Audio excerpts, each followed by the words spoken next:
All right, so welcome to Coalcast, episode 3. I'm Logan. And I'm Nate, and we're here with our guest, Luke McOmie, a.k.a. Pyro. Thanks for having me, guys. Thanks for coming again. So we've already talked a little bit, but I guess let's start with your story, background. Who is Luke? Who's Pyro? Yeah, I've been with Coalfire for about 4 years now. I am a CXO advisor, and I help with the lab side of the house, specifically on offensive security. So this is anything that is the technical side of what Coalfire does, separate from the specific compliance-driven type work. Sweet. And how did you get into hacking? Like, what was your origin story? It's been a hobby my whole life. I got in some trouble with computers when I was 12, when I was 14. What was the first thing that drew you to hacking itself? What first lured you into it? Interesting. Ever since I was a little kid, I always had to take everything apart to understand how it would work. My grandmother used to love telling the story how she got me like this little crane, little toy crane, and that, by the end of the first day that I'd had it, I'd disassembled the remote control and had figured out ways to bridge across different connections and points to make it do different things than what it was supposed to be doing. Computers were very much the same way. I got into computing very much at the start of personal computing. I had a friend that gave us a VIC, Commodore 64. There's a VIC 20. We had an 8086 at one time that I'd play with, and some of these machines were just so old that it was kind of crazy how you couldn't really do much on them. You'd do a lot of work to get them to do something really, really, really simple. I know that we talked earlier, the first stuff that I was really recording, when you talk about the Commodore 64 days, it's like you would write an application or a program and you would save that to a floppy disk, like an audio cassette tape. And that's literally, what would be the version of a flash drive nowadays or a hard drive now would be these things recording on audio cassettes. But it kind of evolved from that. I had some teachers in school that were really good at kind of pushing me and challenging me because they saw that I had a natural aptitude with the computers. And because I was kind of a small fish, a big fish in a small pond, being out in the middle of Wyoming. Once I'd started kind of making movement in this direction, started studying and playing with computers in this direction, it was amazing how much support I got from not only the community, but other types of people that were around that saw I had an interest and saw that it was something I wanted to do. I ended up founding Root Cellar Security Team when I was 16 years old. I was the first engineer for Rocky Mountain Internet when Andy Hansen spun all that up in the day. I was still in school at that time. I'd gotten in trouble for hacking the year before. And my father and him worked together on the sheriff's department. And Andy had mentioned that he was going to go out and create this internet company. What was the nature of the trouble that you got into, if you don't mind? Yeah, the first one was with the school district. It was an old Novell network, and it was this menu-driven, running on top of DOS batch, kind of processing type networking system. And it ran on token ring. To show you how long ago this is. And I had learned a way to escape out of the batch file that was actively running, and it would get me out to a DOS prompt. I switched my directories over and found this directory, I think it was X or Z at the time, that was full of all these administrative tools, and I started playing with these tools. The one that got me in trouble was a command called send. And I had pulled up the help on the send that just showed you these different things, and it said send space, and then it, the username, and then it gave a couple other options, and then send, the message. And when you would type send, to Paul, hi, Paul, this is Luke, then that message would pop up on his screen. Wow. So I dug with the command a little bit, and I was having fun playing with, sending my friends some messages and stuff, and then not telling them how I was doing it. just thought I was so cool, doing absolutely nothing back then. But I ended up, after digging in a bunch more, I found that everyone was the name of a user you could send to, capital letters, right? So I send everyone, I am God. Oh, man. Now, what I didn't realize is that because this is a token ring network, And the way the everyone command went is that it just sent it to every single connected user that existed in the domain and in the network. It just would blast through. So I essentially DDoSed my school accidentally with the message that said, "I am God." And it got me kind of spanked a little bit. So I ended up having to, if I wanted to be on a computer, I had to have teacher supervision, and I wasn't allowed to play and wander and everything else. A couple of years after that, that's kind of really where I'd cut my teeth and gotten interested. A couple of years after that, I had a friend, a girlfriend, and her father was the one who had kind of kept pushing me and getting me information and material. And he had far better and more powerful computer than I did at the time. I think I had a 486 SX, running a whole 4 meg of RAM. I don't know what that is. Exactly. So but I know you'll never need more than 4 megs of RAM. Right, exactly. So SX and DX was the 486 processor by Intel that had a math coprocessor. I had the SX no coprocessor. So this is like, your calculator nowadays has a better processor than what our computers did at the time. But this guy pushed me forward, and we started doing a lot of different work together. And I joined up with a group of people, and we ended up compromising through these dial-up modems, a company that was one of the first companies to provide public internet out there. Had a gentleman that essentially did the equivalent of an RMRF and nuked a database, and it made it to where this place, nobody could log into this or get on the internet via this service, and it was a bit of a problem. Now, was this for like lulz, or was it for like education? Like, what was your mindset? Originally it was because we liked messing with each other. We figured out that on these Livingston portmasters that you could connect with a modem and it'd give you an IP address. And if you telnetted back to the gateway that it was assigned to, which was the IP address of the Livingston portmaster, you could log into it just with admin. You didn't even have to have a password. So you'd just type admin as the username, and you'd be able to then pass commands to this device. So we learned how to start hanging up on people that were connected. So my buddy Mike, he'd call me up and he's like, "Hey, I'm downloading, this brand new game. I'll have it down in a couple of days. We'll throw it on a bunch of floppy disks, we can play it together," kind of a deal.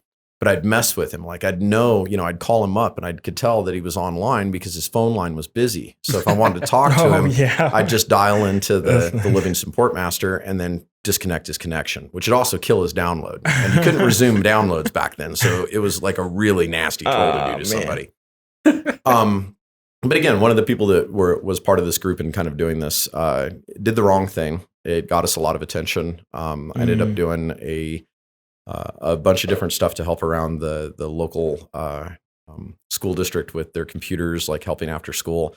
I ended up spending a summer as part of a behavioral rehab program with the county, where I was out digging ditches and irrigation ditches and sounds painting. like community service. That's exactly what it was. I had never been convicted of anything, so it wasn't that. All right, I'll give you that. But I ended up doing stuff like I'll never forget sitting there with like these big 10-foot long sections of wood, dipping them into this caustic paint that was so nasty. It's for the trail markers for snowmobilers in Yellowstone.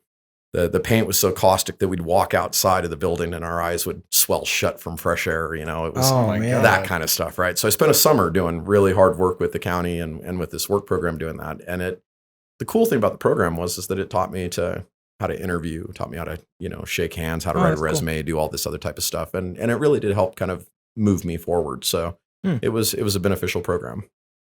So I've got a question.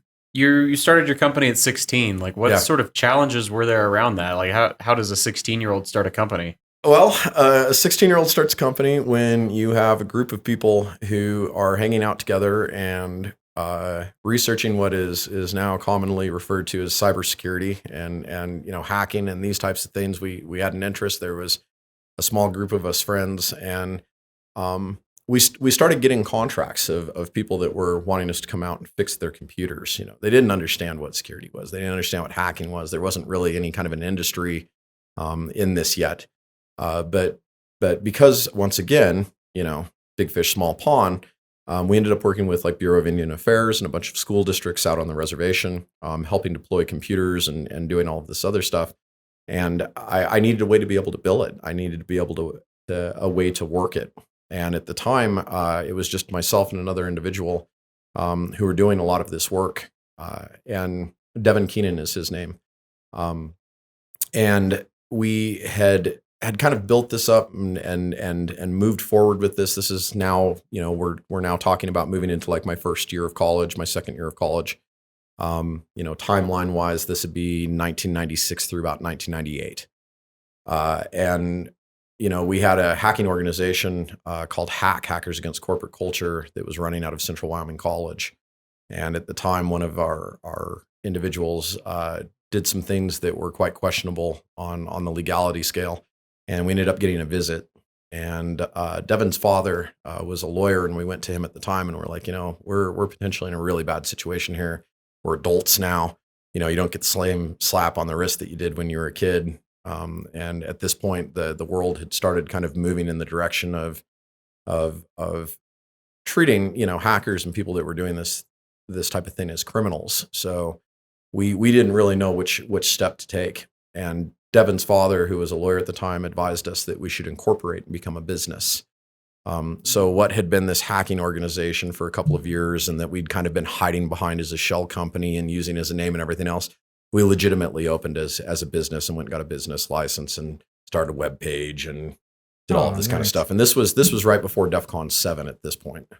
That's funny that you mentioned getting the company started just to avoid legal issues. I've heard similar advice from others before, and I actually went and made an LLC just in case something happens and I get in trouble. It's like, okay, I'll fizzle the LLC, blame it on that, and I'm like, you get some sort of like legal like grace, I guess. Like they'll have mercy on you as long as you dissolve your LLC. Yeah, I don't know that'd play anymore. Well, yeah, a lot of times it's a different world today. But you're absolutely right. At the time, it made sense to us, and it made it to where people recognized us as a legitimate organization and business.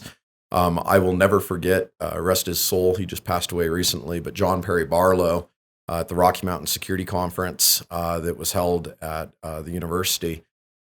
There was a member of the FBI at the time who stood up and was kind of trolling and definitely bashing on John Perry Barlow, who was like the keynote speaker of this event, because the person in the FBI was angry that the EFF would represent somebody that was doing something questionable. Specifically, the FBI officer that was speaking was trying to pin John Perry Barlow down because he was saying that the EFF was defending pedophilia and other types of horrible things out there on the internet by protecting people's electronic freedoms and rights. And John stood up and made myself and my team stand up so that he could introduce us. And he was explaining at the time that, we were the future, and that the people that were doing this type of work and thinking like this, and we're going out with the intent of making the world a safer, better place, we're going to be the ones that, we're going to take this industry by hold. And, the man was a bit of a visionary. I don't know if I believed it myself back then. But you look 20 plus years now later, and this is one of the largest industries in the world. In my opinion, one of the most important industries to make sure for the safety, the health, the security and safety of people. It's important to have, health in all of this stuff. It's a shame that, like, despite all the crazy changes that have happened over those last 20 years, that sentiment is still around and very prevalent today, that like the EFF and security people in general, like pro encryption, pro privacy, like you have to have some sort of bad ulterior motive, like pedophilia or like, you're a thief. Why should I try to like protect my stuff? I don't have anything to hide. Like, right. I can't stand that argument, and it's been around for so long. There's still people that it is. I mean, at this point, when I hear it, I've just got to accept the person's a bit of a Luddite by choice. Yeah, and I don't mean that disrespectfully. I mean truly, just they're ignorant of the necessity or choosing to be. Yeah, it's that who hasn't received a phishing email? Right. Who hasn't downloaded a bad app on their phone? Who hasn't, had something like this happen? At this point, there's no way of not acting as if the threat actor's already inside. We have to all assume that we're already compromised. When I hear that argument nowadays, it's just one of those where I feel it's a great opportunity to educate somebody. It's a great opportunity to have a conversation with somebody and to try to connect them to the reality that is today's operating environment world. Yeah, I think that's important, like connecting with people that they're not in the industry. They don't know, like the layman, that's why I wanted to do the podcast. That's why I did that nerd night talk. Like, I think getting out of our inner circles where we're, trying to one up each other on like, oh, well, I have a stronger encryption than you do. Like, Right. You may use LastPass. That's in the cloud. I use a private key pass that's all Yeah, offline. yeah. Like, It's who what we were just cares? talking about before this, right? The days of the security rock star are long gone. Yeah. The rock star is dead. At this point, if you are not functioning and operating as a team, as a unit, Mhm. towards a greater purpose, towards a mission or a goal, you're kind of left behind. Yeah, it's about like the overall betterment of the world at this point, not Exactly. like the cool hacks. Right. Yeah. I don't care about your O day. That's great. That's really neat. If this was 20 years ago, you'd be worshipped, it like you were some kind of a deity for the fact that you could put this stuff together. Nowadays, we're watching kids come to DEF CON and go to KidCon and find, what was it, 48 exploits in 10 minutes of time or whatever it was Wow. against a mobile platform. And they're truly children. These are people under the age of 18 that are doing this research and this work, and it's stuff that would, when I look back at accomplishments that I'm proud about and jobs that I've done that are amazing and things that we've discovered or done, it's just funny because the stuff that was so big back then and so impressive back then it seems so childish now, right? Yeah. Well, and you mentioned like the children getting involved. That's one thing that I've learned a little bit more about recently, and it's kind of blown me away. Like when I was doing the Girl Scouts thing that happened recently, these like 9-10-year-old girls are like, oh yeah, I program at school. That's just, they're not taking programming classes. This is just being taught at public schools to 10-year-old little kids, like how to code. Yeah. Mind boggling. Yeah. Like, that's something. Same thing. My kid, he came home and he was sitting there writing stuff in Go. And I was just like, this is awesome. It's like, I had no idea this was something you're interested in. And he's like, oh, I'm not really. It's just something we're having to do for school. And it's like, thank you, school curriculum. Yeah. Like, this is great. Yeah, I like just the changes that I've seen, and I'm young, so I can only imagine like someone that's been around. An old even guy like longer. me. Yeah, right. Is that what you're saying? As soon as I said that, I was like, oh no. But no, like you get it though. Like the amount of both formal education and informal education just has increased like exponentially. Yeah, like it's starch unreal. press. Yeah, no starch press. Bill Pollock, everything that team is doing is just amazing. Singress did a lot of really cool stuff. They had amazing books back in the time. O'Reilly has always been epic for that kind of stuff. Yeah. You got to give these guys credit because they made what was a really challenging thing, referenceable and obtainable and resourceable, which was really sick.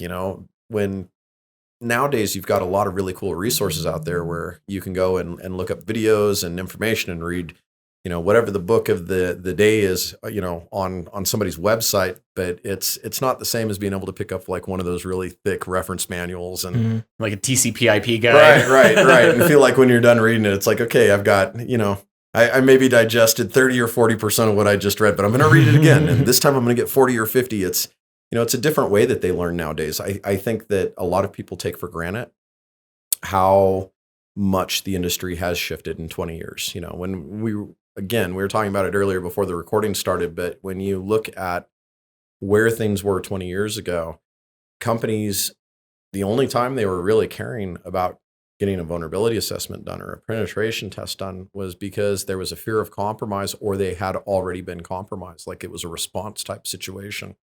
You really didn't have, policies or guidelines, compliance requirements, these types of things pushing this stuff. So everybody was just kind of winging it, doing the best that they could and trying to figure out, how can we adequately protect and secure ourselves against these types of threats. You shift that now 20 years forward and you look at today. When I go out and I talk to C-level executives about, the security around these large businesses and corporations that we work with here at Coalfire, the conversation isn't about whether or not they have a firewall, whether or not they're doing security awareness training necessarily. It's these larger discussions around the enterprise movement, the practice of security, the art of information security, and making sure that, policy, procedure, the human element, the physical element of the servers and the systems, all the stuff that's being moved out to the cloud, all these things that are needed for their day-to-day business to be able to be successful and to be able to operate. information security has to be built into all of that. Yeah, it's like holistic. It's not just like a thing to tack on at the end. Correct. Yeah. But with that said, it still breaks my heart that, 20 years later, we still see large businesses and companies that call us up and they're like, we've got to do our once a year annual pen test. Can you come and do the pen test? Well, absolutely we can. But, we would rather be helping you, come up with an enterprise program that makes sure that you are consistently reducing risk and moving forward that effort. Mm-hmm. Yeah, it's as fun as it is to hack a company and like, I got DA, look, I'm in the CEO's email. Like I honestly enjoy the engagements where I really have to struggle to get the tiniest bit of access. Yeah. Because that means that the company is actually like doing, secure. Their due diligence, their bare minimum. Yeah, they've done it before. Yeah. They've got in the ring before. They've had somebody come up and knock them down a few times and point out where their flaws and weaknesses are. They've pointed out that they have to be on top of their patch cycle. They've pointed out that you can't do things like when you give your third-party pen testers your IP list, you don't do things like exclude your smart TVs and your phones and your conference rooms. And those things are all absolutely critical because those tend to be a point at, when you trace back the indicators of compromise and understand where the attack came from, it's unreal how often it's those services and those types of things that people just ignore because they don't think they're important. Yeah, like, oh, look, this webcam that we had has an internet-facing IP. And it's coffee machines are plugged into the internet now. Right. That was one of my favorite things. It's like you guys didn't like the way the coffee machine was doing stuff, so you guys hacked the coffee machine. Whoa, nobody hacked the coffee machine. What are you talking about? Oh, okay, that didn't happen. You didn't know about that? Yeah, no, I didn't know about it. The coffee machine? I see what nobody this hacked is. the coffee machine. Now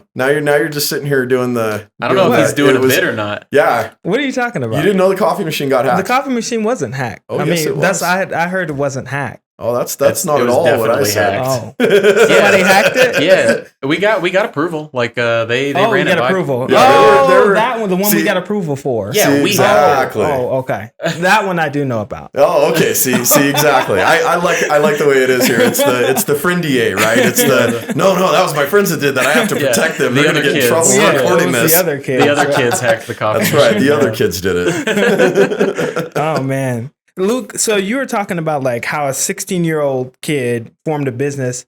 How did that 16-year-old kid end up on the Tiger team? Tiger team was cool. It was a neat experience. At first, I was really reluctant. We had a friend that reached out to us. He had a buddy that worked out in Hollywood. He produces shows and does all this stuff. At the time, reality TV was just kind of becoming something. And this person had reached out to my friend Corey Garnett and had said, "Hey, Squeak, we want to do this TV show about hacking and about all this cool stuff that we see about people breaking and entering and stealing all this stuff from businesses. Is this something you could help us with?" And he put them in touch with me, and we started visiting. And it was about 6 months of us dragging our feet. When I talked to Ryan and Chris, they were also very hesitant. Back then, the industry was very, very shy about anything to do with the media. Mm-hmm. And even after we said that we would go ahead and push for it, we had to fight pretty hard to get technical production credit to help make sure that what we put together. They would shoot 96 hours worth of footage to create 21 minutes for a single episode. Wow! So to make sure that the 21 minutes is something that was relevant and pieced together and made sense and kind of had a flow. It was a bit of a challenge. Like we went through many iterations during editing, but Chris, Ryan, and I did the show. At the time we thought it was gonna be kind of harsh in the way that the industry looked at it. But to be honest, it was extremely well received. We've gotten a lot of good feedback over the years. I've met people that have told me that it inspired them to go into this industry. I was telling you the story earlier about the young man who Tiger team is what got him into information security, and then going to DEF CON is how he met his wife. Yeah. And they have a kid now. And it's like to hear people tell stories like that to me, we play it off a lot, because being on TV and doing a TV show and a TV show that only did 2 episodes and then was off the air, a lot of embarrassment in that, in a lot of ways, but it's amazing how many times people have come up to us and been like, you did that TV show, 10, 12 years later, people still remember us from that 2-episode TV show because it made such an impact and such a difference in kind of how people were perceiving and looking at our industry at the time. Yeah. Like, so from that experience, like, how did your life change, or did it change, like, from doing that show and then afterwards? Like, it's funny because I think back to conversations that Chris Ryan and I had at the time. And we really did believe that the show was going to go further and go longer than it did. Unfortunately, there were things in the back end that prevented that from happening that really we didn't have any influence or control of. But the change wasn't as dramatic as you would have thinked. I think that if anything, what it taught me is that when you try to reach an audience that broad and that wide, it's important that you do so in a way that captures their attention quickly, that reinforces the message that you're trying to deliver, and that it gave us a platform at the time to be able to get people to quit ignoring this stuff that was so important. Who cares if you have a firewall? Who cares if you've got all your vulnerabilities remediated? Who cares if you've gone through 3 or 4 successful penetration tests and people haven't been able to compromise your network? If I can walk in the front door and steal somebody's key card and access and bust into that business and get access to saves and client information and data, walk out with laptops, whatever it is that, is the target of the red team or the work that we're doing, all that other stuff is kind of for naught at that point. Right. And that goes back to what we were talking about before, is that I think the TV helped people realize that they have to holistically look at security. Just having strong locks on your doors doesn't matter if right on that door is a huge pane of glass that a rock can be thrown through. Yeah. And I think that that's what that show kind of did, is it bridged a gap where people were still very much looking at hacking and exploitation as almost kind of magic. And that show kind of showed them that, no, this stuff is actually really, really simple. Just about hell, I can do it, right? Anybody can do this stuff with the right research and the right time and the right interest. It's really the bigger challenge is protecting against it. Now, I've heard the argument that a lot of companies shouldn't worry about physical security because who's going to try to break in? Like, they're not targets of like nation state actors, right? Nobody's going to. Yeah, see, yeah, and I agree. I'm on the side that they absolutely should worry about physical security, but there's an argument that's coming out now where a lot of like security professionals are saying, no, don't go get physical security tests done. It's a waste of money and time. Like, no one's actually going to break into your building to steal stuff. And I think that if you go do a quick Google search and you take a look at kind of the loss data that exists, especially around insider threat, I think it's really obvious that physical security has to be something that is being implemented and is something that is closely being watched. When we loop back and we talk about all of these different pieces of exploit code that got stolen from the NSA, all this other information that has shown up from, unknown sources where they're dumping billions of accounts and data and information. Yeah, it's unreal how much that stuff isn't necessarily being tracked back to, somebody forgot to patch a server, or, something was out on the internet that wasn't supposed to be on the internet. A lot of times it's literally because somebody walked in, plugged in a USB key, copied a bunch of data off a system, pulled the USB key out, and walked out of the business. Total of like 20 seconds of access necessary. And we're seeing this where this has happened with federal contractors who have top secret security clearances. We're seeing where this has happened with cleaning staff that aren't even working at the businesses, that are taking advantage of the fact that they have physical access to a business. The evil maid attack. Right. Yeah. Right. When you start thinking about, it's not about you. And I get frustrated when I hear people who are security, professionals, quote unquote, sit there and say, oh, well, we don't have to worry about this attack vector because of whatever their excuse is. Yes, you do. You have to worry about all attack vectors. If it's an attack vector, that means you could get attacked because of it. So you need to do something about it. Right. You don't walk into a boxing ring and be like, oh, well, I'm not gonna put my guard up because my job here today is to punch somebody else. So I'm just gonna sit here and walk into the ring and get hit over and over and over and over again. You figure out a way to protect yourself and defend yourself against those kinds of attacks. Yeah, especially like when you're talking about insider threats, some people will make the argument that like, oh, well, no one would ever do that. We only hire good people, like ethically sound, moral people, but blackmail is getting real common. Like, Yeah.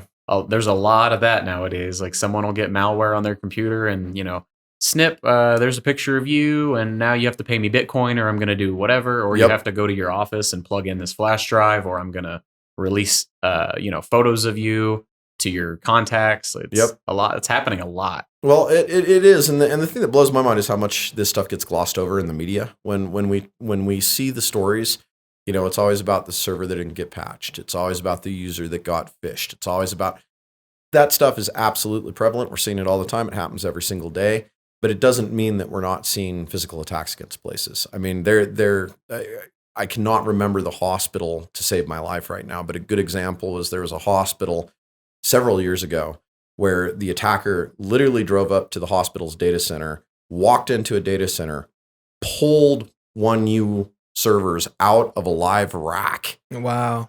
that was running, loaded it into the back of his insane. car, and drove away. Wow. And it's that kind of a thing where now that person had all this access to all this super sensitive, patient health information, all this data around billing, all this other stuff that was going on. When all that was wrapped up and finished out, they ended up determining and finding out that that was a contractor Wow. that had been working with the facility months and months before. They knew where to go. They knew what servers to pull. They knew what to look for. And all of it was being done and financially driven by a competitor. Oh, wow. So, I mean, this is a good example of a That's situation insane. where people, it sounds crazy like the movies, but the truth of the matter is we watch these types of compromises occur all the time. Well, and it's not always about information security too. Like, you need to Right. implement physical security because of a myriad of reasons. Like, what if somebody comes in and tries to shoot the building up? Like, Right. the same thing that protects people from coming in and Mm. plugging in flash drives also protects people from coming in and doing other things. Yep. In And- my opinion, it you always heard the triad. I think it's more of a square. People, process, technology, and data. If I like you are that. working to secure the four elements that those are the things that run your business. Those are the things that are most critical to you. When you are going about remediating and identifying threat and weakness, and you're putting prioritization behind those remediation activities and trying to figure out where you can make a quick change that will make the largest amount of reduction of risk in your environment, those are the types of things you have to think about. It's not, oh, well, this server has a critical compromise on it. Who cares if that server doesn't do anything in your business? It's completely isolated away from the rest of the network. It couldn't be used as a foothold or whatever. That server should not have the same criticality as, let's say, a payroll system that maybe has a moderate level of vulnerability. Where We- contractors are accessing Right. it and it's plugged into the corporate network with Right. everything else. The example I love to give everyone, and I'm sure you guys are going to giggle when I say it, is lack of SMB signing. yeah. Medium ranked vulnerability that we see present in tons of environments. People, Medium. right. When an Yuck. executive reads the report and they go through there and they're like, here are the critical findings, here are the medium level findings, here are the low level findings. I'll guarantee you right now, because I sit with them, they're going to read every line of that.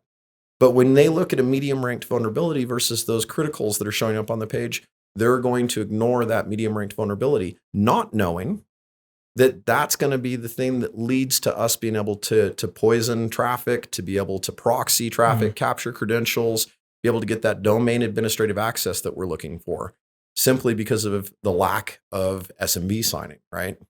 So I think that part of our job and part of the industry as a whole, going back to the holistic discussion, is that we need to look at the bigger picture versus just the individual finding. And I think that, going back to all the compliance requirements, it's the same thing. If you're doing compliance just to check a checkbox, I understand your pain, but compliance looks at maybe 10% of your overall environment of the different types of things that could potentially be compromised or leveraged to take advantage of your corporation or gain access to that information that you're trying so hard to protect.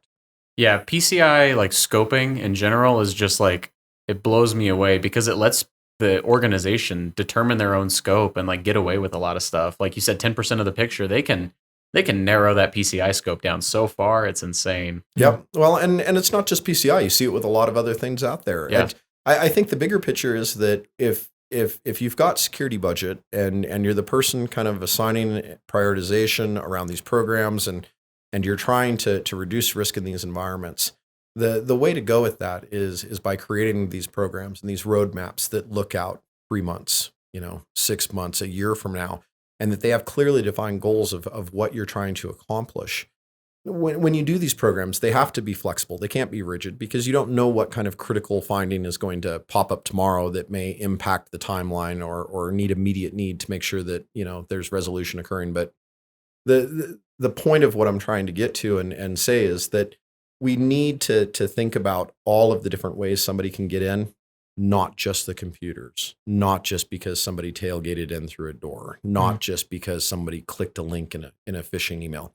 If we're doing our job right and we're operating correctly, we should assume that the bad guy's already inside.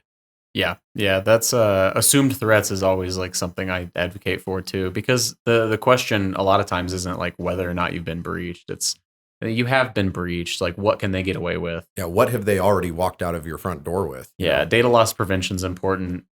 Being able to like monitor stuff, super important, but it requires like so much computing power and knowing how to filter out noise. It does. And when you look at these huge mega corporations, some of these corporations, 500,000 computers on a network, the biggest challenge they have is just even knowing what's there. Asset inventory, asset control. It's unreal when I talk to some of these largest, some of the largest companies in the world that's literally where they're struggling, is just getting a grasp on what's there. I wanted to ask you some questions about like the hacking community and like, how it's grown over time. And me I feel like I'm like the, what's it called? The baby boomer or whatever. Baby boomer. Millennial or whatever. Like new kid on the block. I feel like I'm a millennial in the hacking community where I'm coming into the industry and we've got Coalcast out, we got Icebreaker and all these tools when y'all didn't even have like Exploit DB when you were out. So it's like somebody coming from like what's that? I'm me in analogies. Coming from like using like and talking to somebody who's on Atari. Right. Coming from the Atari. Right. I'm going to say no to that analogy because the Wii is like a 10-year-old console at this point. I know. Well, I don't know Nintendo's new stuff. I probably should have said like, I don't know. I'm Switch. a PC gamer. The Switch. Whatever. See, Xbox. I'm whatever. supposed to be the old guy here. Oh Come my on God. now. I don't use consoles. I'm a PC master race. Goodness gracious. PC master race. Shout out. So like coming from like DEF CON 7, you know what I mean? Was my first, yeah. Okay, 6. 7 was the first time I worked staff. Okay. Now we're at 26, 27 something. Yeah. I think so. I don't know. I need to go. Years. What were some of the changes in culture that you've seen? Yeah. Because that's funny. Because like I know that talking to a lot of old schoolers or whatever, there's a big thing with like OPSEC and like being private, not knowing people, letting people know who you are, using handles, and then now we've got Bug Crowd. And there was even like a big thing on Twitter where there was like a hacking ranking system that came out that was all the buzz.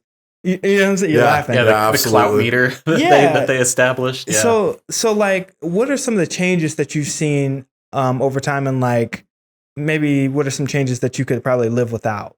I think it's a great question. And I'm going to kind of play it on the timeline of when I went to DEF CON 6, it was the Plaza in Las Vegas, right before we made the switch over to Alexis Park, which was a really big deal in that scene. When I went to the Plaza, I think I met and maybe got the real name of 2 people. Wow. At the time, DEF CON, I don't even think we'd broke 1,000 people yet. Whereas when you compare it now, it's something like 40,000. It's packed. Caesars is totally packed. Yeah. But it gives you an idea of kind of the crowd. But I got a lot of people's handles, and I got a lot of email addresses to visit with people. Back then, it was a rare thing for people to operate or be working in groups or in teams. Most of the time, the research that was being done, the things that were being posted, things that were being said were being done by an individual. Those days are long dead, right? When you look at the most powerful companies in the world, that are doing this work, when you look at companies like us that go in to help those companies be more secure, it's always a teaming type environment. It's always about, sharing that knowledge and information. And that's definitely a shift and a change in the way the industry does things or sees things. I think that it has a lot to do with just growing up. Again, in the infancy of this industry, it was a lot of times it really literally felt like what can we get away with, and in the way that we do the work, and the way that we scope it, and the way that we would approach the different challenges and things. Nowadays, you have all these compliances and all these different requirements. You have certifications. You have teaching models. You have all these programs that people are going through to learn stuff that back then was just a scramble to try to get your hands on the information to try to learn it. Logan, you and I were talking earlier about like how access to information has changed, right? Yeah, like No Starch Press and SANS and all these blogs that are out now. Right. When you think about back when all this stuff was going on, people would dial into my BBS and they would upload documents that were like service manuals for telephones, payphones and stuff like this. We didn't have the internet yet. People would share information through these by dropping these different docs into different places, and people would download them and read them. And it was truly like getting a hold of a banned book or something that hadn't been in publication or print for hundreds of years, in the way that it made you feel. It was special. Nowadays, it's anyone can get a hold of exploit code. Mm-hmm. Anyone can write a buffer overflow.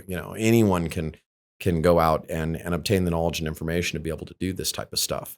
Yeah, it's crazy how much you can find just by Googling like how to hack. Yep. Like back then, that was like, or back then being, just like 5 to 10 years ago, it's hard to find that type of stuff. But now it's like pen testing has become so mainstream. Yeah. And super easy. We were talking about the change that occurred back in days like that. We would meet, I would meet a friend or somebody that knew how to do basic exploit development. And again, that person was put on a pedestal that was unbelievable, because it was one of those things that, the knowledge just wasn't out there. I will never forget, when you look at things like Smashing the Stack for Fun and Profit, when that came out, 2 months later, all of a sudden you see this huge rush of all these people start pushing out and publishing and talking about how they're doing these Stack Overflows and how they're, doing arbitrary code execution and running this stuff as an administrative user, because everything was admin back then. And I think that when you look at the change, that paper for me was a huge shift in what I saw coming out of the industry and what people did with that knowledge and information. Fast forward a couple of years later, and you start looking at the work that like H.D. Moore did around creating like Metasploit and putting that tool set together.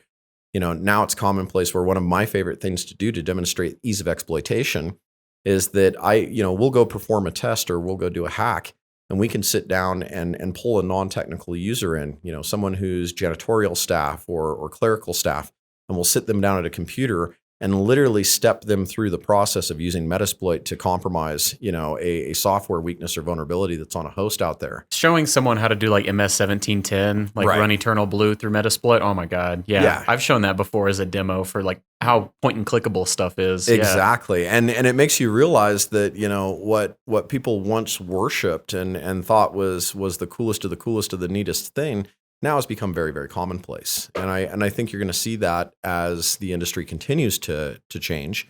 When I look forward 5, 10, 20 years, automation, machine learning, neural distributed networking, these are the types of things that are now being used to really drive and to be a force multiplier in this industry.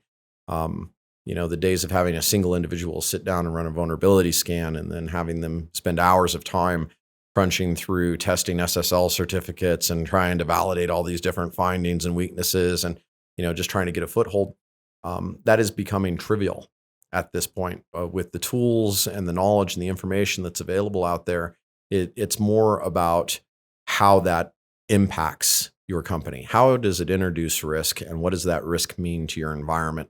Less about the fact of, we forgot to patch this one computer and now it can be hacked. Right. Like instead of, we found 1710, I'm just going to use that again. Like on a computer, that's that's super important. Not always. Like what if 1710 is on this like you said before, like an isolated box that doesn't do anything, it doesn't have any DA creds in memory.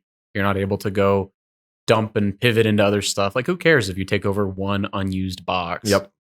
But in the same sense, we're seeing a change now too. Virtualization, cloud deployed environments. There's a huge push and a huge move right now. People are not doing so much work on prem at this point. As far as where the data is resting and being processed, We're seeing a lot of people move to the cloud. Yeah. And it's interesting because, everybody's quick to adopt it, but you've got to keep those same basic rules that you've always known in check for when you're deploying the crowd. What types of things are going to be visible? What services do I want to be out there on the internet? It's the same work and the same type of stuff that we've been going after. It's just in a different look now, or a different feel now. Yeah. I remember when S3 started really, really catching on just recently.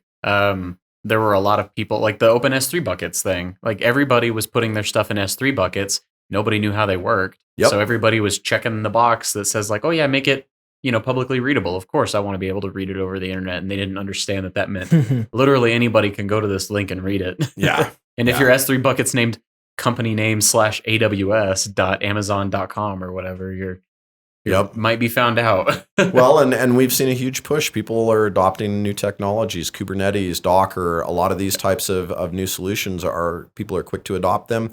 They want to embrace this. They see that there's a change and a shift occurring in the industry to go that route. Problem is, once again, if you don't understand the way that it works in the back end, you may be introducing something to your environment that decreases security, not improves it. I think it was Brad, one of our guys here on the team, gave a presentation at Hexacon that was demonstrating how to escape Docker containers to take over the hosting system. Yeah. Amazing research, right? Very cool. Awesome work. Some of the people out there look at it and they go, well, who cares? You're overtaking a computer that you already own. But the bigger thing to take away from it is the fact that they're exploiting a service and getting to places in the machine and places to the location that you're not supposed to be able to see or do. Right. So like maybe in that one implementation, he wasn't able to do anything super interesting, but think about the concept itself. Like how could that be applied other places? That was my exact argument. It's like, okay, Yeah. well, that's cool if I'm running that machine. What if somebody else is running that machine and I do that exploit? Yeah, now like- all of a sudden I see all of your instances across all of your deployments. Yeah, like what if you're a contractor that has access provisioned and you're one of 50 contractors? Yeah. Yeah, exactly. Yeah, it's powerful, and I'm all about the adoption of technology. It's we're just going to keep doing it quicker and faster. But I do think it's important, once again, to look at that quadrant and really understand, how does this affect my people, my process, my technology, the data that we're responsible for storing and protecting, and what does that mean, if we make this shift in the change? It's part of the reason I'm proud to work where I do is that one of the big things we do with Coalfire is we advise people in how to do that right and how to do that safely. When you look at our work around FedRAMP, for instance, we've done more FedRAMP exponentially than any other company. And part of that is because we've been doing it since the start. So we understand what those environments need to look like, what needs to be in play, what kind of controls and security features are protecting that data and information. And more specifically, how people are deploying into that environment and using that environment once it's been spun up. For somebody who's been, doing stuff from like DEF CON 6, and how does one, and I'll say this because I feel like there's a big divide again between the millennials and the hacking community versus the OGs, as I'll label it. How does someone who's just coming into the industry assimilate into your type of community? And you were talking about like how you got invited to some group or, IRC with all these people, like how does someone who just came into the industry even find a path into a circle like yours? I think that attending conferences and industry events are powerful. Mm-hmm. I think it's a way where you have an opportunity to come face to face with just about anybody that you could imagine or want to meet in this industry. And I think that people try to, they still get stuck in, the OG rock star millennial, teaming mentality. The truth of the matter is that in any of these conferences, DEF CON, Black Hat, B-sides, any of these events that are going on, walk up to somebody, show them that you're interested, show them that you care, show them that you even know who they are, right? And ask them out for a beer, or ask them out to dinner or lunch. You'd be amazed at, all it really takes is conversation. They're a human just like you. I think that one of the biggest mistakes that I see people do is the idolization of some of these older crowds or ways of thinking, there's still a bit of mentality where people, think that hackers, somebody sitting in their mom's basement with a hoodie on, drinking Jolt Cola and pounding away till the wee hours of the night. And that world's long dead. I think that at this point, the industry is very open to communication and discussion and teaming and partnering. And I've never met anyone that is worth their weight or deserves to be in this industry that isn't willing to help others, especially people that are coming into the industry fresh and new. Yeah, because it always seemed like how you said there's a bunch of people at DEF CON today. Yep. And it seems like for new people that if someone new were to go to that, they would be kind of on the commercial side. And then there's this little dark circle of all the cool elite hackers, from who's been doing this, that you will never, somebody new would never see, or never be invited to. I think that really it's getting out there. Okay. I don't know anybody in that dark circle, as you put it, that isn't approachable and that isn't somebody that would be willing to speak to somebody new in the industry. I think it's important to be social. When I talk to students that are graduating college and asking me, kind of how to take those next steps, I talk about the resume fodder, right? Like you can go apply to 100 companies and maybe get a call back from one, right? With by just throwing your resume out there. I don't care how good it is or what's on it. That's just kind of the stats. Mm-hmm. If you know one person inside of that company, you're pretty much guaranteed an interview, right? It's the same kind of thing in the hacking culture. If you are completely on the outside edge and you've never done this stuff before and you don't know anybody in the industry and you're wanting to team and you're wanting to network and you're wanting to meet people and build out, go to the industry events, go to these conferences, shake people's hands, bring business cards, bring a copy of your resume, be proud of what you don't know. The number one thing I tell people, embrace like the fact that you don't know shit. It's my favorite thing to tell people. I'll have people come up to me and they'll start explaining something to me that's a new security find or some research they're doing. My favorite thing to do is just like, I don't know anything about that. Tell me everything you know. And that person's going to speak with passion.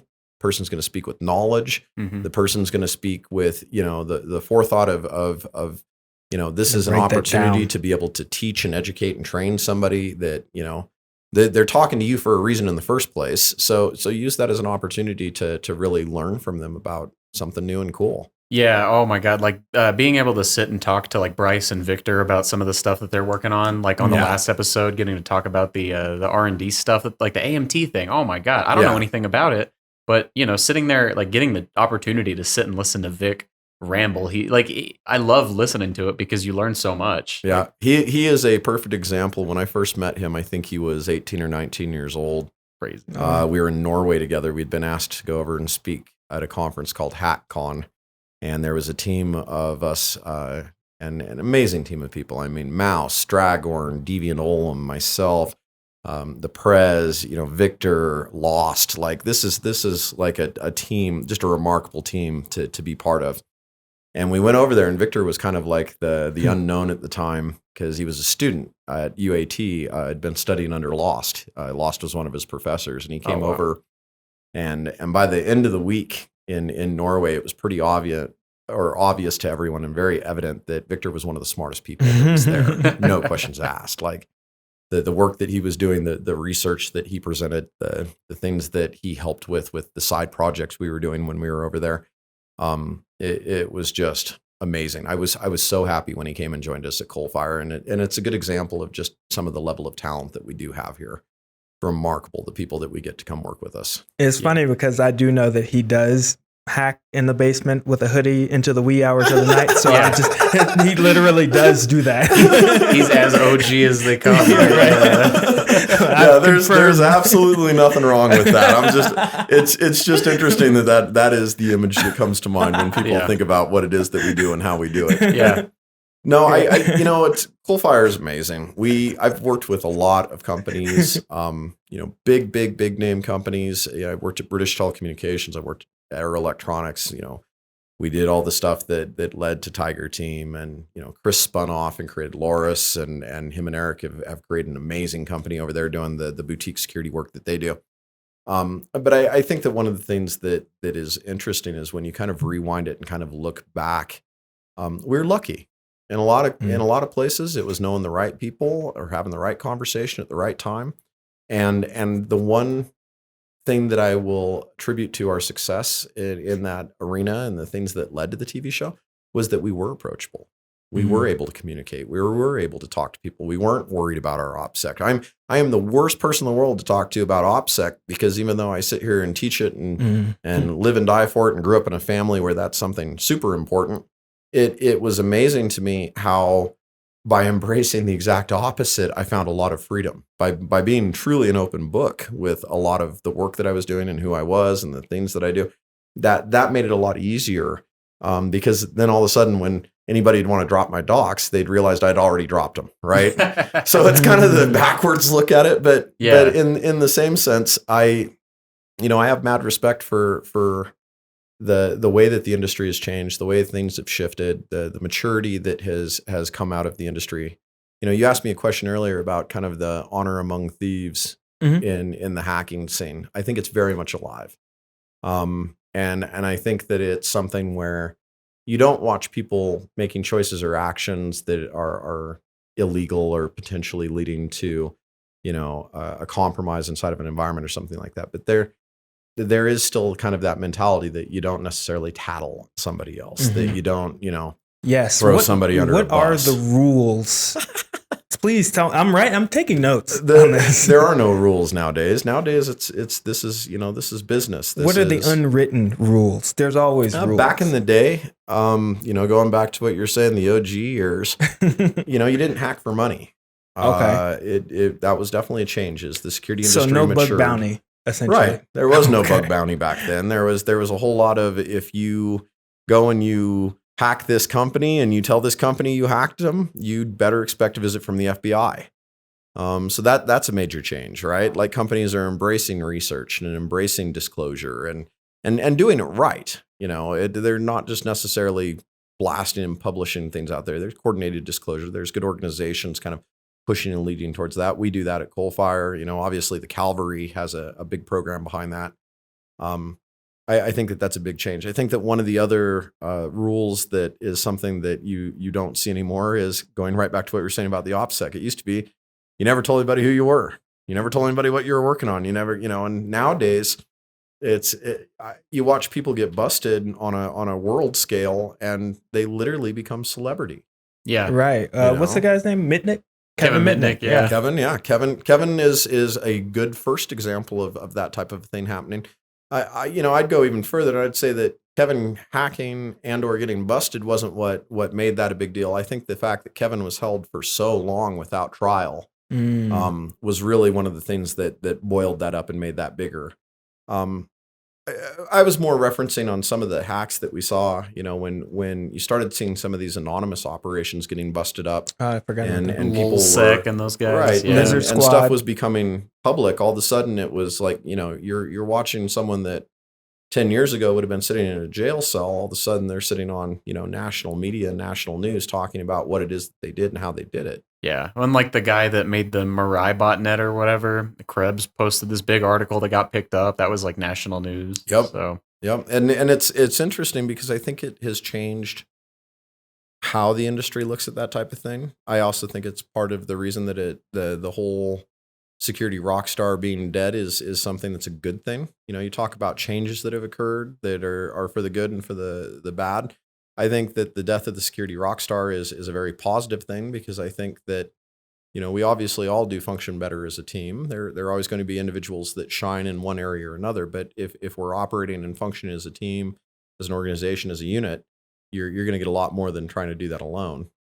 I think a negative change that I have seen in the industry, if you want to pick on something, has been the embracing and leaning on of insurance. Yeah. We see companies that get compromised nowadays and they act as if it's nothing, because it's an insurance claim. We're going to pay for, data protection for the next 2 years for these 100,000 people that just had their lives uprooted because of, a compromise that occurred because we didn't do something right.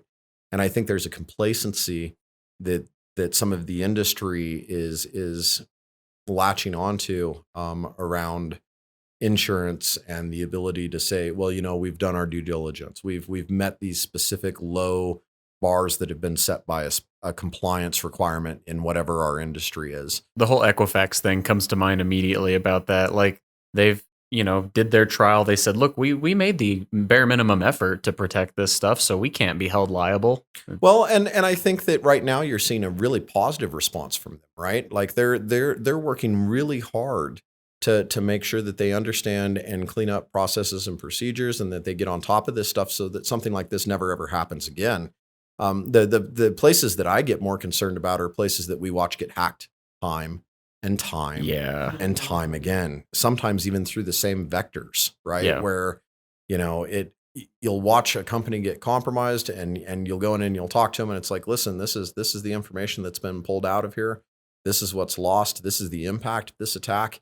Here are all these things that we're worried about that you need to take care of. And the response will be, yeah, we'll add it to our roadmap. And, we've got insurance against cyber attack. And this is not the time to be complacent. Right now is the time to realize that we are all fighting in a cyber war that has been going on for over 20 years and that the world is just now starting to get an idea that it's even happening. Yeah, a lot of organizations have that response of like, oh, well, I'll go update that Excel document that has our list of risks. Right. Like, no, you need to fix this. Right, exactly. The point of sale malware that was going on a few years back, like every major fast food chain was getting hit with the same point of sale malware. You get 3 in, and it's like maybe the 4th company should have done their due diligence to go, maybe we're using the same point of sale system. Maybe we should fix it. Or even more so, maybe the point of sale system that was being compromised, that company should take responsibility and should be pushing out some kind of a fix or a patch to all those customers that are being impacted and affected by the risk. The further up the supply chain you go, like exactly. the more it mitigates. Make a change, right? Yeah. What can we do today that takes, when I look at it, it's an effort reward exercise, right? What effort can we put in that reduces the greatest amount of risk? What is it that we can do today that makes the biggest change for the users, the data, and the people and the things that need to be protected on that environment tomorrow? If we think like that from a security leadership standpoint, if we get our executives and our boards and our C-levels out there to really embrace that type of thinking, it changes the game. Because now we start focusing more on the impact of risk versus the individual vulnerability or weakness. I was going to ask another question. Okay, yeah, fire away, man. Yeah.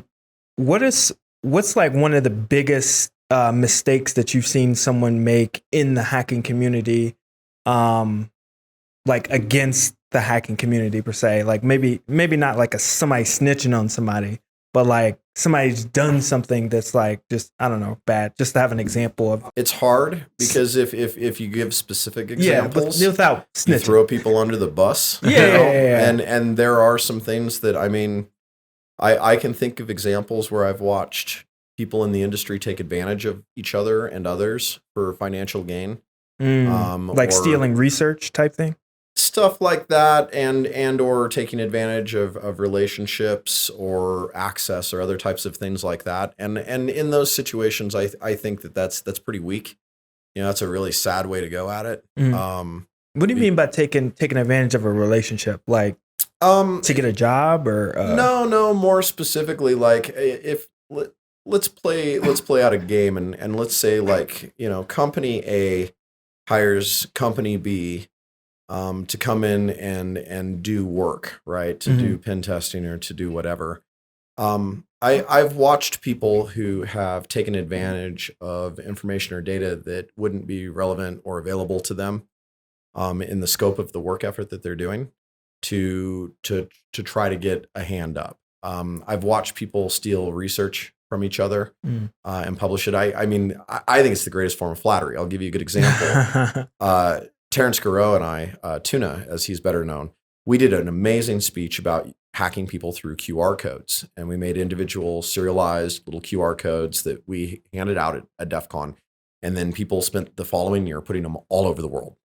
And every time that somebody would click on one of those QR codes and they'd scan the QR code, we would capture information about their browser, the software release information, all the stuff that's already publicly being pushed out and just blasted out there from your devices. But we would harvest that information and any geographic information that we could to create this beautiful map and demonstrate that, 50% at the time, 50% of all of the Apple devices that clicked were vulnerable.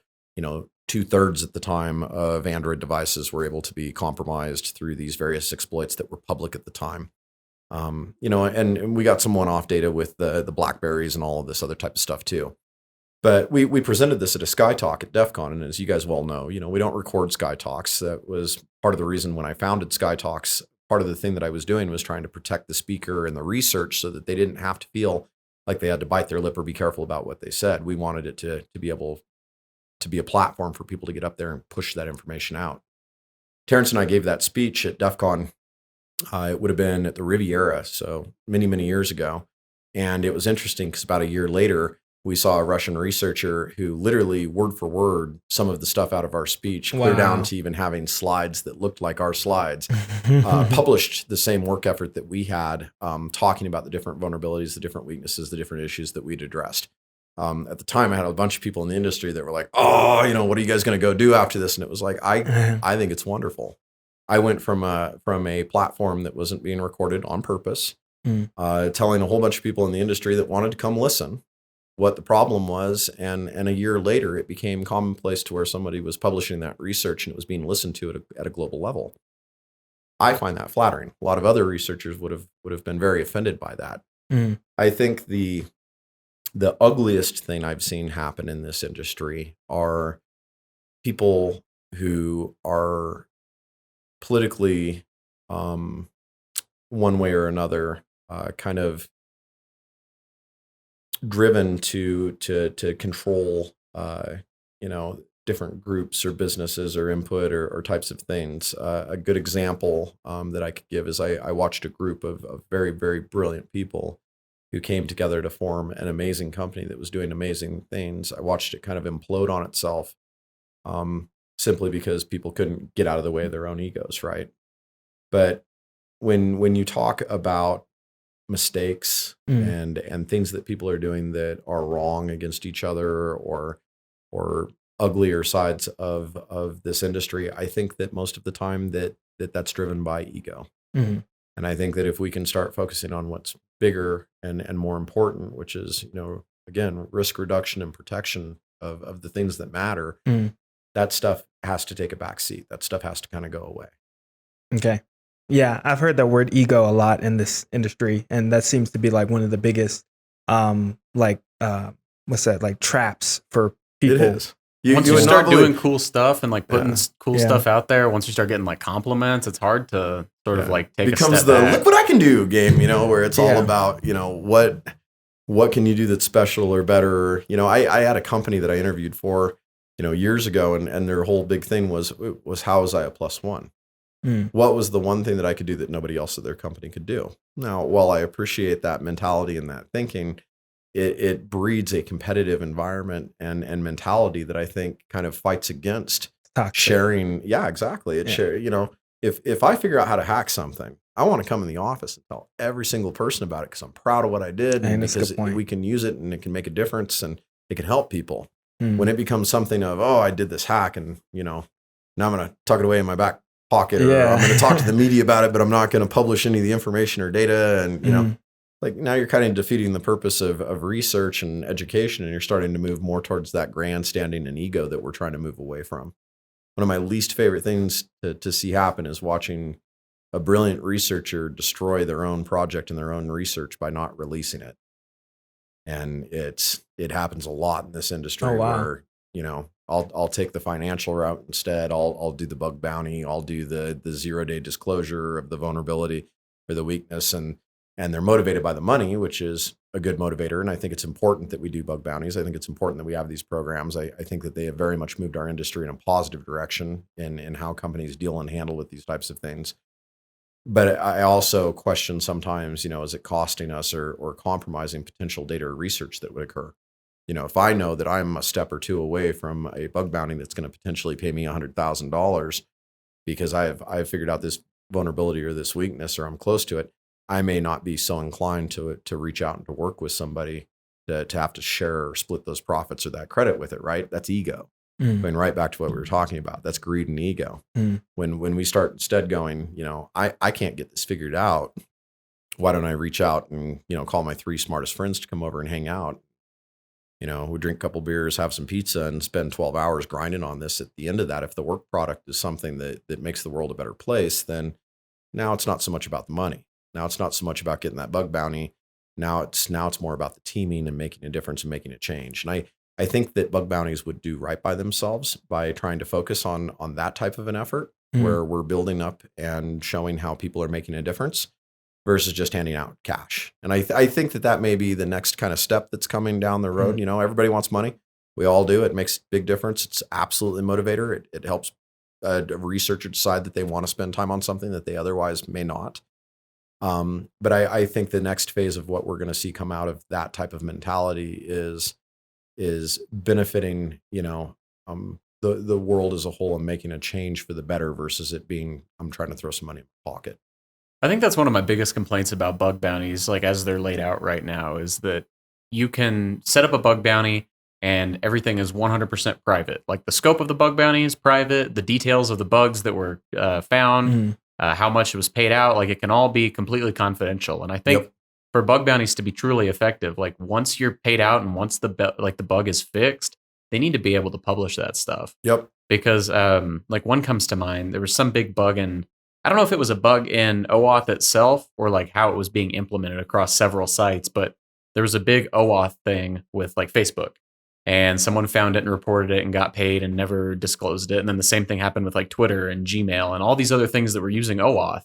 And if someone would have just publicly disclosed it in the first place, like think of all the people's accounts that could have potentially been saved because they couldn't have been taken over. Exactly. So it's, we're starting to see organizations do cooler stuff. I've seen a couple organizations, we've participated in it a couple times where they'll go, here's our brand new medical device or whatever. And we're going to open this up and they'll hire, 3 to 5 different consultancies to come in and really beat it up. And then they'll do all their remediation effort and then they'll open it up to the public and they'll be like, come at me, bro, essentially, We're unhackable. Yeah. Right. And I think that there's a lot of intelligence in that. I think that paying out a bug bounty in those situations is brilliant because it's a way to again, motivate people and to make sure that information is being used for good, not bad. But, I think the important part about it is if you're doing the research, you got to pay the bills. Money's important. I get that. But you should make sure also you need to ask yourself, is the research that I'm doing making the world a better place? It's easy to take money sometimes because somebody is paying you to privatize or keep an exploit from being public. But then you have to ask yourself, why are they doing that? Yeah. What's their motivator and what are they going to use it for? I feel like that's the gold that I was looking for because like this new generation of hackers, we don't know the proper mentality to have when we're doing this. We see the bug bounty page, we see the clients, we see how much you get paid if you find the exploit, and then you hit go and then you go. Yep. But I think you explaining the proper mentality of, making the world a better place, that helps me personally and helps shed light on like what you should be thinking while you're doing that. So. Yeah, and I mean, trust me, I've got a bunch of friends that are going to be listening to this that are going to make fun of me and be like, "It's all about the money."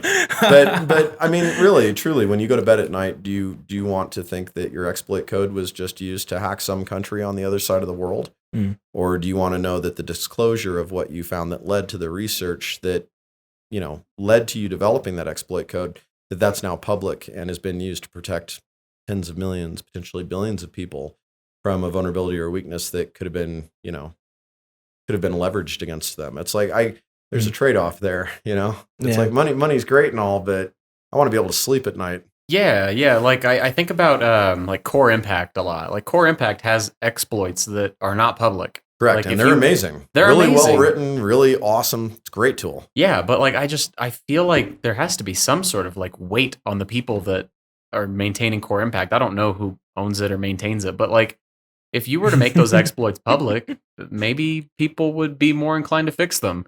Because when we report something to a client right now, it's like, oh yeah, there's an exploit for that, but nobody has it.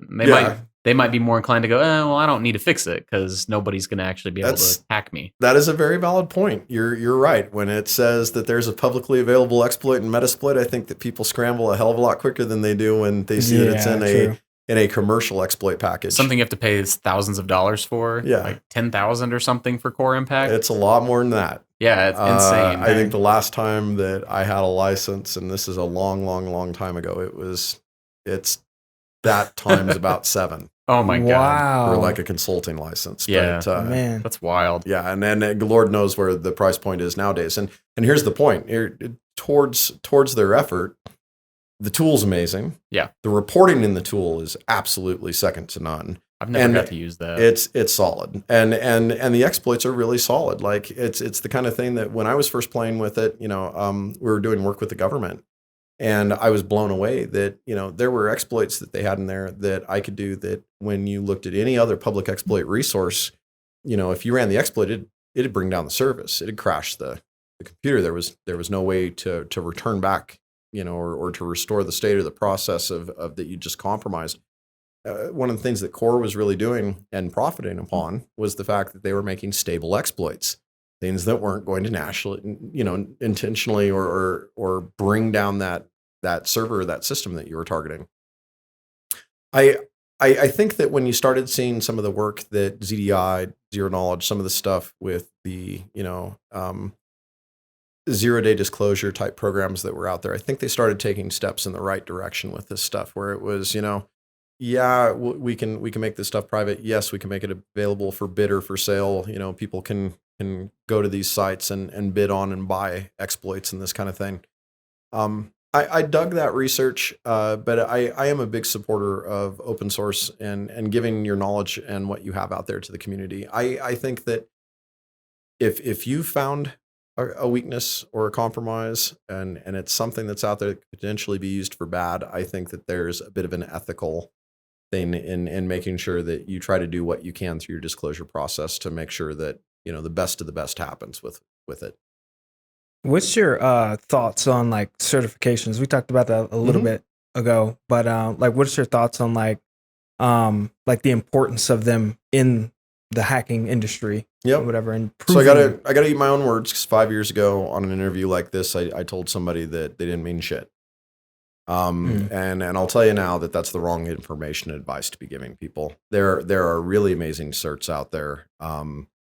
I think that there are organizations that are creating programs and training and testing people in ways that make sure that, they do understand the basics. Yes, they can target and exploit the low-hanging fruit. Yes, they can put together a basic buffer overflow. They understand the process of what's going on there. I really like offensive security. I think the programs that they put out there, the work effort that they do, the team that's behind all of that, amazing people and just top a notch, right? OCSP, OCSE. These are OSCP, OSCE. Yeah, what did I say? OCSP. See, that's what happens when you're dyslexic. You flip things around. But exactly. OSCP, OSCE. There we go. Yeah. I gotta hop in and play devil's advocate, the naysayer here. I honestly am kind of like starting to get disappointed by offensive security. Like the OSCP. Don't hate on offensive security because I have my I'm OSCP, and when I got it, I really liked it. Like it taught me a lot. Yep. And this was just like a couple years ago, so I don't know. And I'm sort of just repeating what I've heard from other people. I've heard from other people that the web app class that they have is not that great. AWE? That's the advanced Windows one. No, AWE is their advanced web app one. What's the... AWE is advanced Windows exploitation. See, I've heard that one's not the greatest. And I've heard the OSCE is not the greatest. And I've heard their web app one is mostly just like Java, like PHP code review. And like I've heard all the opposite.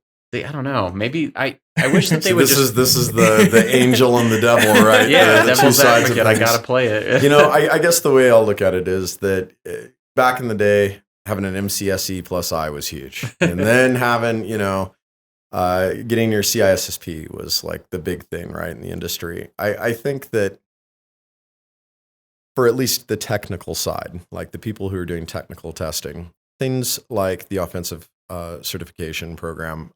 Crest is another good example of a certifying body out there that has a pretty cool program. make sure that people understand the basics of what they're doing and how they're doing it.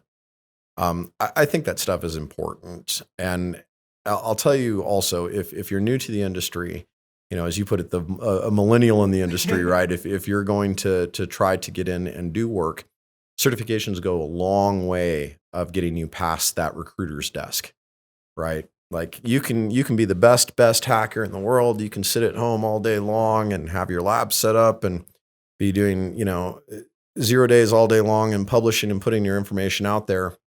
But when a recruiter looks at that, they don't know who you are.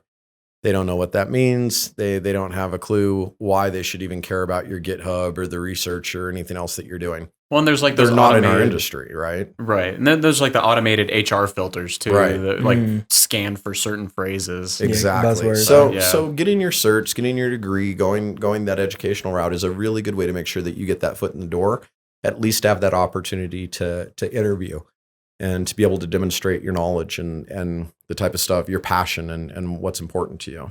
And I feel like that's another key piece to the whole OPSEC thing that we were talking about before is now people that want jobs, you got to set up like your own website. Like you got to have your resume, put it out there. You got to have these certs. LinkedIn. Yeah, you got to have all this stuff just to get the job, and it's impossible to keep that that OPSEC mindset of the days of old or whatever and get a job in this industry today. Yeah, like I said, those days are long gone. Yeah. Okay. If you wanna come work with us, we joke about it all the time about the gauntlet or the fleaman as it's now called. The fleaman, right? yeah. but the truth of the matter, without giving away any of our trade secrets here, is that if you come to interview at Coalfire, it was talked about at this last go, right? 100 for one position that comes open, we'll receive 1,000 resumes. What?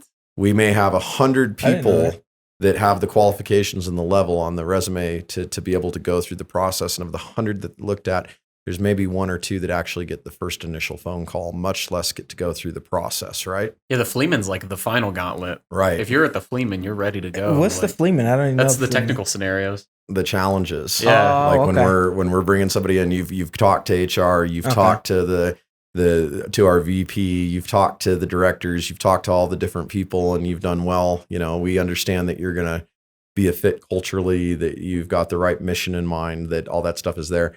When you get to the Fleeman, and Fleeman's named after one of our amazing directors in delivery, Richard Fleeman. He put together this challenge that it really runs somebody through the paces of what they would do on a day-to-day, assessment working here. It does a really good job covering like the full breadth of stuff that you might run into. Yeah. And the thing that blows my mind is we'll get people that'll come in and they'll do the challenge and they'll come to us and they're like, well, yeah, I did the challenge. I did it for 5 days. I got this far. I did this. I was able to get this flag, but I couldn't get, DA access or whatever it is that they're being challenged by. And they'll seem disappointed, like we're not going to give them a chance. The truth of the matter is if you've gotten to the point where you're even getting that challenge, we believe in you from a cultural standpoint. We believe in your ability to communicate. We believe that you are going to be a good match in our company with our company values and the company mission. So at that point, what we're really looking for is somebody that has the ability to conduct the work and teach us and demonstrate through their presentation that they understand and know what they're doing. And even better, can educate someone who's sitting on that other side of the table, like an executive who doesn't know this stuff, and can explain it in a way that makes it to where they connect to the risk of why it's important that this hack occurred in the first place. So I think that, going back to what we were saying, when you talk about certifications, you talk about educations and certificates and all of this kind of stuff, they are absolutely important to get that foot in the door. This industry is far too aggressive at this point to think that you can just walk into a business and say, hey, I want to be a hacker. Like, hire me onto your team. That doesn't happen. But I do think that there is an incredible opportunity for people out there that have an aptitude and have the knowledge and have the drive and have passion. When I hire people, I look at passion almost over everything else. Like if you are a team player and you've demonstrated that you want to contribute to the culture and that this is something that you love and that you respect and that you want to be part of, and I see a passion, I know that we've got the smartest people in the world. We give the adaptive, penetration courses at Black Hat. We can teach you how to hack. It's like, we just have to make sure that you have the mind for it and that you have the aptitude for it. If we see those, then, the fact that you couldn't get that last flag in the challenge isn't as big of a deal. If we've on the same other side of the coin, we've had some of the smartest and brightest hackers in the world come through our program here and go all the way through the recruitment and talk to everybody, and oh yep, they're a great fit, and oh, look at all this cool stuff that this person published and pushed out, and then they come in to give their presentation, and they're rude, they're standoffish, they act like other people are asking stupid questions or whatever. That person's never going to get hired. Yeah. It once again, the security rock star is dead. At this point, if you want to make a difference and you want to work in this industry, you need to make it about how you are improving the security posture of that client and how you are reducing their risk. Quit worrying about how cool you are. Yeah, the worst interview I've ever been in on, and I've sat in on a ton of interviews at this point, was just this guy. He founded like 3 companies. That was his thing. He loved being the CEO, and he came in, and every scenario we presented him with, he would rag on like. I think I know what you're gonna say. Oh yeah, he would rag on like whether or not that scenario actually existed in real environments. It was like, this wouldn't happen. Like, yeah, we have screenshots. This was a We've done this 100 times. Like, where do you think these screenshots came from? This is a real pen test that we did like a week ago. Like, yeah. And he's just like, oh, I would never.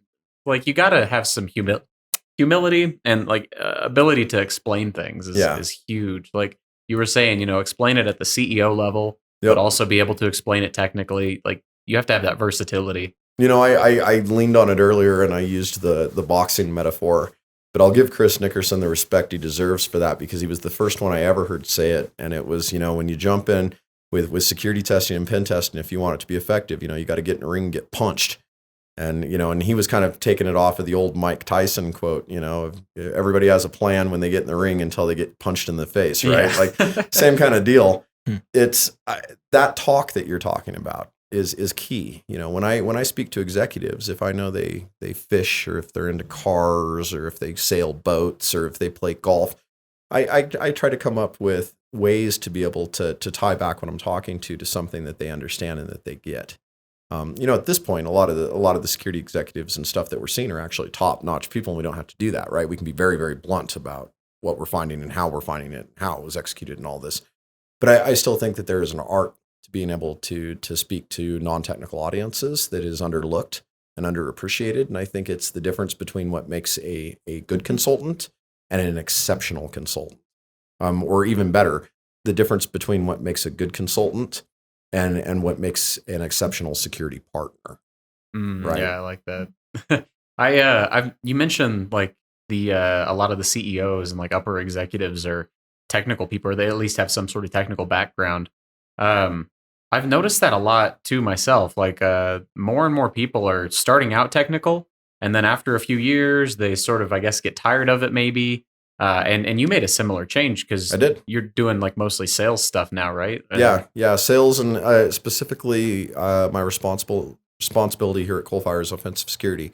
So I'm kind of the glue between the delivery team and you guys doing the technical work, the salespeople that are talking to the clients and helping them identify their need and their risk, and the marketing team that's doing an exceptional job of getting out there and showing the world just how brilliant you guys are, type of stuff that you guys are creating, type of work that we're doing, the changes and the impact that we're having in the industry. So what made you want to like make that switch? Like, was there some sort of like trigger or like gradual change that you're like, you know what, I gotta get out of it was a night and day deal for me. I turned like 40 years old and realized I was old as hell and couldn't, climb and break into banks until I was 90. No, the truth of the matter is I've been in the industry for a very, very long time. I worked on the technical delivery side for 15 years of my career, fairly exclusively, where I was the guy out there doing the work, writing the report, talking to the client. And then I started making a change in direction, and I started, managing teams, lab groups, helping build practices. And I found that the work effort that I was putting in, I felt like I was making a bigger change and a bigger shift, right? We each get up in the morning. We each have the same 24 hours in the day to accomplish and do what we want to do. and get the things done that we want to get done. For a very, very long time, doing my day-to-day hobby of hacking, some of the biggest companies in the world through our work, very fulfilling, very much what I wanted to do. But I started realizing that I was spending that time to help one person at a time or make a change in one company at a time, which is key and important. But I started realizing that I was missing out on an opportunity to have a bigger, wider reach.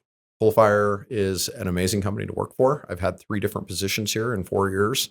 The positions have somewhat been flexible, as you guys well know. We do we go where we're needed, and we do what we need to do. Yeah. And I think that one of the big things that came to hand is that as our company grew and scaled, and we broke the 500 person count, we're at 700 or something like that now.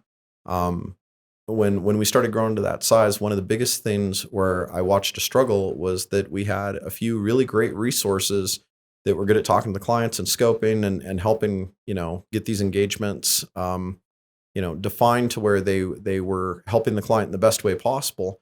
But then that resource wasn't available to, run a team of pen testers, or that resource wasn't available to go out and do that pen testing. So at the time when I first moved into this role, it was really to try to take off some of that weight off of everybody else so that everybody else could be more efficient and effective in their job.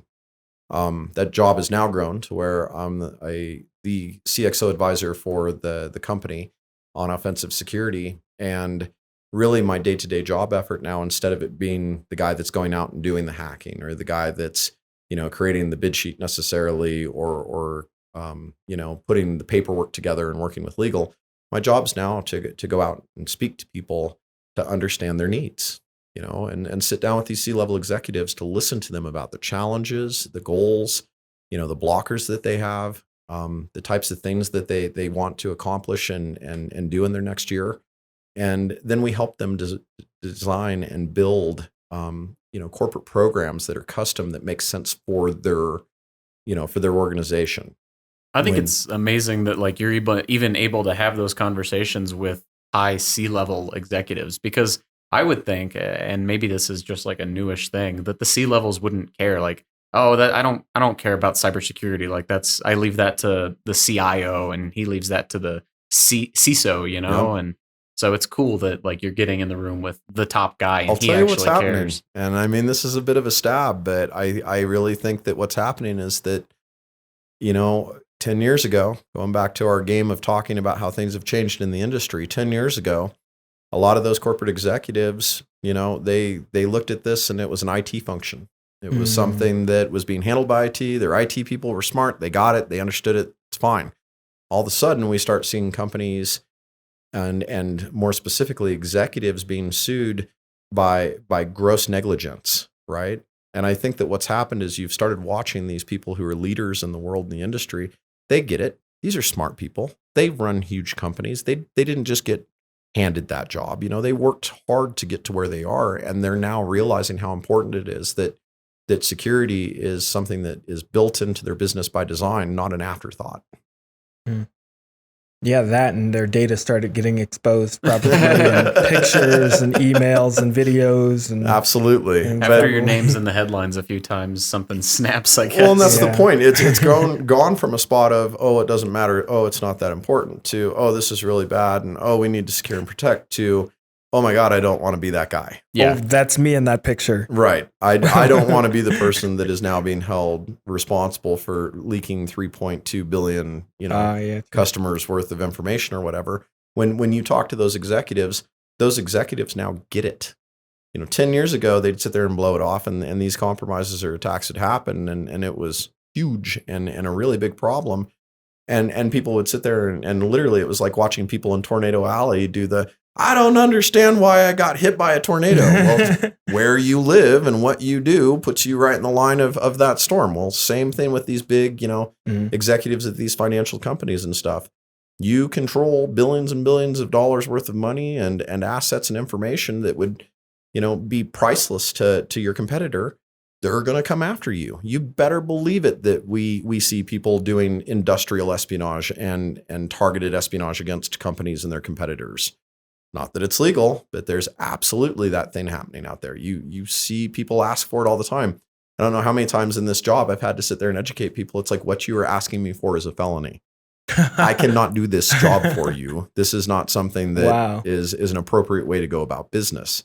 Here are the ways that we can help you, but we are not going to target your competitor to. That's wild that someone would even approach you about that. You have no idea the craziness I've heard. Please enlighten us. I mean, like I get the occasional like, will you hack my friend's Facebook? Not exaggerating. You're talking like an industrial. I at one time had and I am going to be very vague about this, but I had a client that was a very, very large client with a very, very large amount of money.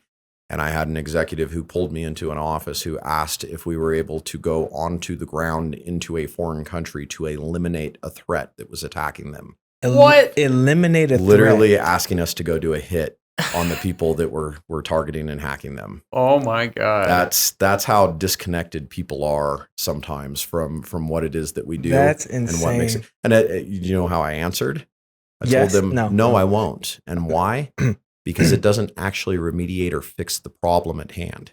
Someone else will just go and do the same thing. That's actually, it doesn't clean up the issue, right? That's a very good answer. And it's again, you want to talk about the wrong way to do things. It's like going to a foreign country to kill someone because they're hacking your server and preventing your server from functioning or something. That's crazy. How about you fix your server? Right. Dude, I thought that was insane. When it was seriously, I'm sitting in that room and it made me really, as a professional, extremely uncomfortable to have that conversation with somebody. I still have never and will never publicly disclose who this person is or what that company was, but it was one of those moments where it was like, I can't believe I'm actually having this conversation right now. He pulled in the other guy and was like, can you eliminate the guy that I just talked to? Right. Well, and that's what you worry about when you walk away at the end of the night. It's like, am I about to get in a car wreck? Right. This person's worth hundreds of millions of dollars and they just asked me to do something that is illicit. Like, and you said no. What is my responsibility around talking about this or disclosing this or, and I chose the route of going with the education route of saying, I understand your frustration in this. Trust me, when I've been hacked in the past, I wanted to do something like this. I get where you're coming from, man, but this is not the solution. This is not the right way to go. Man. Wow. It's wacky. Man, on a lighter note, and we probably need to wrap up soon, but I wanted to ask you, so you have a house that is pretty inviting to hackers, is that? Yeah, it's pretty awesome. We, my wife and I have 15 acres and we live off grid on the side of a mountain, 100% off grid, our water, our internet, our power, like literally everything. Internet, obviously we are connecting to providers via satellite and point-to-point ubiquity and all that, but we've kind of created a safe space and we're in the process right now of building out a 800 square foot garage into an odd kind of project workspace. So you'll go talk to people and they're creating hacker spaces or maker spaces and it's about art or it's about electronics.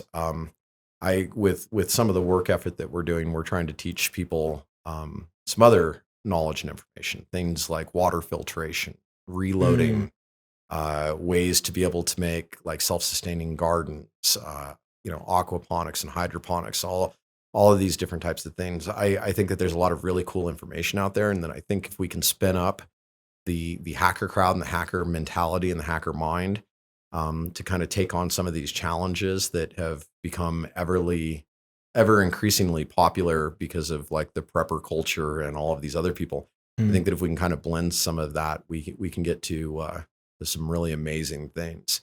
I'm very happy and very proud to live off grid and to not be paying for a gas bill each month and paying a power bill each month. But, that comes with an investment up front of tens of thousands of dollars in solar and drilling a well and all this other stuff that goes along with that. So I bet there definitely is some overlap between hacker culture and prepper culture. Like it's just, I think they have like similar underlying like feelings. Yeah. The mentality. Of like, I'm self-sustaining. I'm taking care of myself. I don't need anybody. Like I'm here and I can make it work. It's interesting when I've taken the time to go out there and I don't consider myself in any way, shape or form a prepper.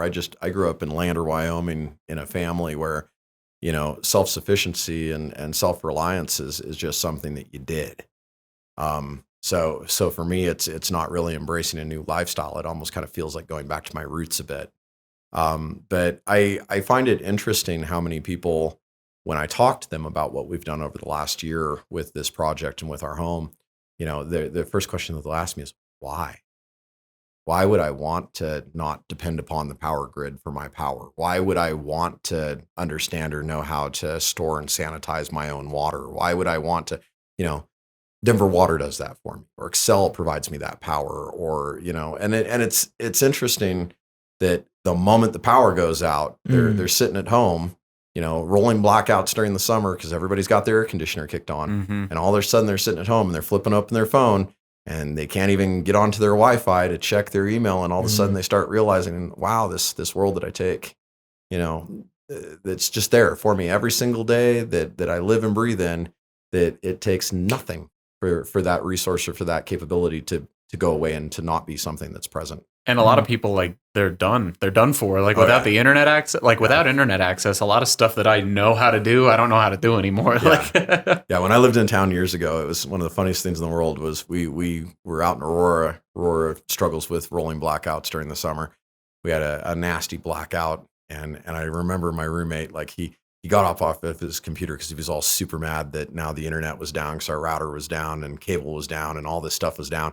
And he walks over and he grabs his phone and he starts trying to do the same thing that he was just doing on the computer because he literally is not tying together, the fact that this is the impact that actually can occur when you don't have redundant sources. It's like if my point-to-point ubiquity goes down, I have satellite internet. If my satellite internet goes down, I have 4G internet, right? Like, so it's always these trying to build in these redundant sources for anything that we're relying on or anything that we're doing. It's funny. I have more redundant sources for internet than I do water. You would think that something like water, and food would be your first thing, but because of the work we do and the life we lead, internet was like the first thing we had to get installed when we got up there. You can always Google how to get water. Right. That's nice. Yeah, exactly. Until the power goes down. Oh no. Yeah. But no, it's been a change. Like I said, I grew up in the middle of nowhere, Wyoming, town of like 5,000-6,000 people. Wonderful place to be from. Amazing talent, amazing people out of there. But then you go to, moving and living in cities around the world. And I've lived in Los Angeles and Orange County and Rochester, Minnesota when I worked for Mayo, and out in New York for 6.5 years, like right in the heart of Midtown.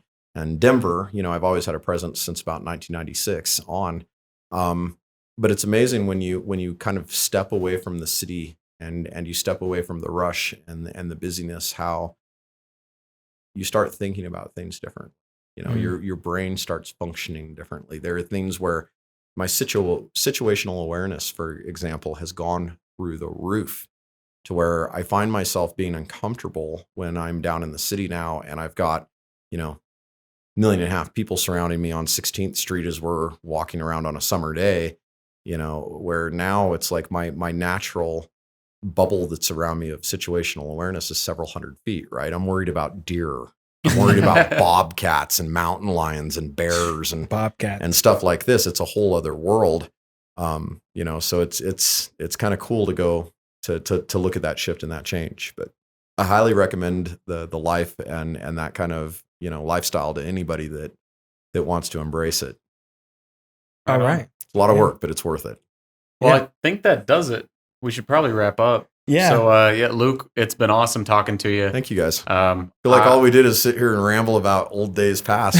Yeah, no, I guess that was the purpose. Yeah, right? That's exactly what we wanted. It's been a ton of fun. I'm looking forward to listening to it when it comes out and seeing it, our first video episode. Video. So that'll be awesome. And hopefully some live episodes to come. We've been talking about maybe doing like a live from a convention, like live from Black Hat or something. That'd be great. So, Let's do it. Yeah, that'd be sweet. So, yeah. All right. Well, you got before something? we wrap up, do you know of any events? Like, where can people find you?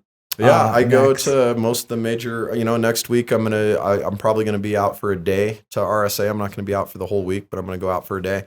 I do road shows, so if people pay attention and follow me on Facebook or LinkedIn or Twitter or any of those kind of places, I always publish. They're called Hacker Happy Hours. Okay. We just wrapped up a series of them in the Southeast. We did one in Atlanta and did one in Raleigh. Really well attended, great types of things. But if you see that I've posted this, please come out. Please be social. I'll buy you dinner. I'll buy you drinks.